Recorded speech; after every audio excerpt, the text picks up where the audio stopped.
The state of emergency and suspension of duly elected executive governor of Rivers State, Sim Fubara, is considered to have been done in bad faith.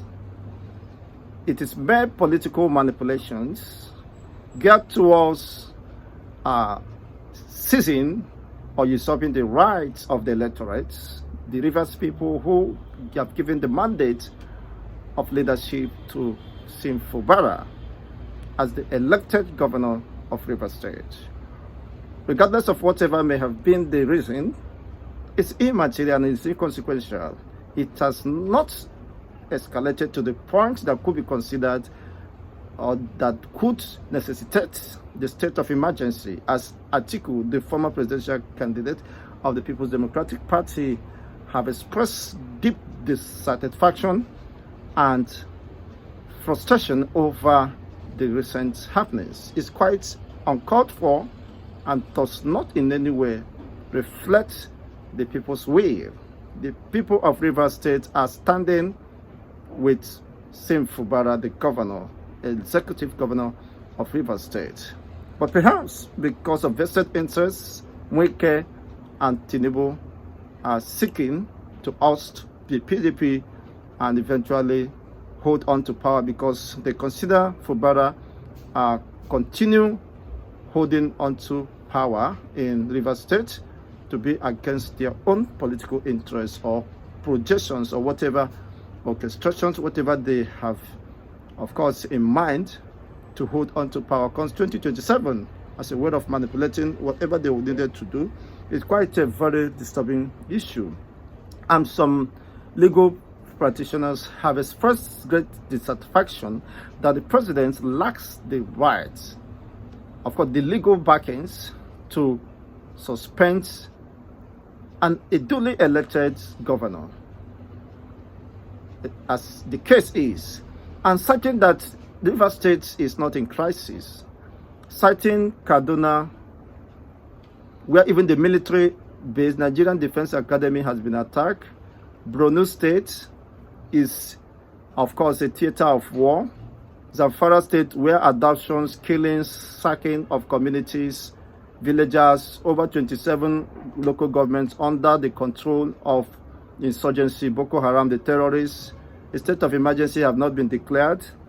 Citing what is happening in the Northeast is enough to declare state of emergency, and yet billions of dollars is being expended in fight against insurgency, and yet they are not making any progress, and the federal government failed to declare state of emergency in those war-torn, volatile states of the North, only rushing down to Rivers State to declare state of emergency even when there are civil matters to resolve.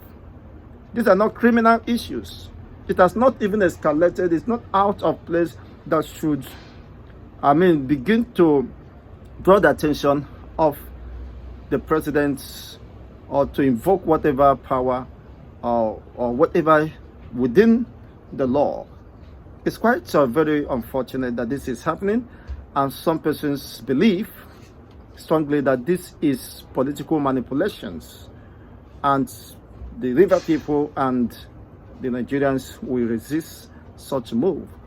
The takeover by the military in Rivers State is highly condemnable, as Nigerians express deep dissatisfaction over the action of the president. There are more areas, important issues that should call the attention of the president. Nigerians are hungry, haggard, there is no employment, there is no light, there is no social security, no social amenities. People are living in the dark, there is no food, families are dying, people are committing suicide, falling into Third Mainland Bridge. Nigerians are complaining, even the youth corpers who are serving are being silenced. They don't want them to express themselves.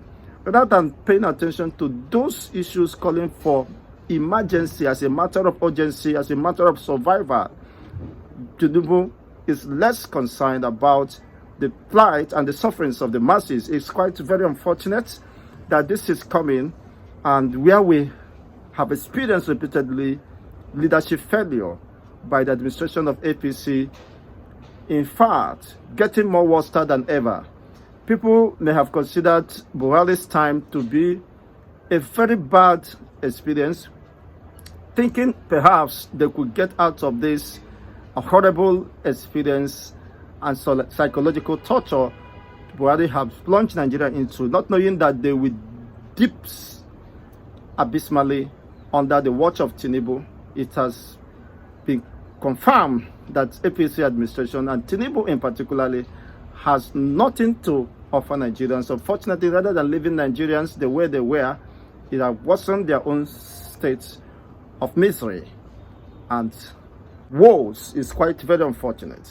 Well, let's see how this goes down as the military is in charge or have taken over in what is called illegal invasion of Rivers State House, government house.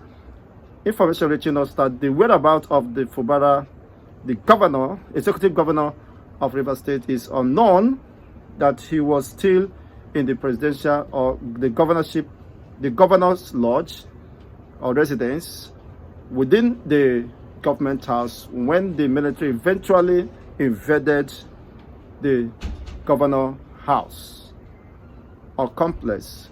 Well, we are yet to ascertain his whereabouts as of the time of report of this. Whatever happens, we hope that the governor is safe and with his families and their acquaintances.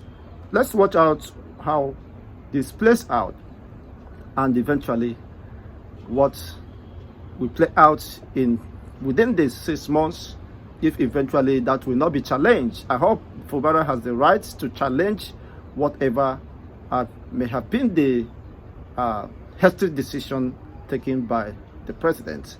Unfortunately, the president has, under his whips and caprice, the likes of the chief judge and the rest of them, they were his appointees, political appointees. So even when Fubara should challenge such in the court of law, he might not get the justice he deserves, because of the judiciary has already been captured by the president. It's a state capture, as some people might express. We're experiencing state capture, and that is quite unfortunate. Well, whatever happens, the river people has the right to demand for justice. Only time will reveal how far they can go with this.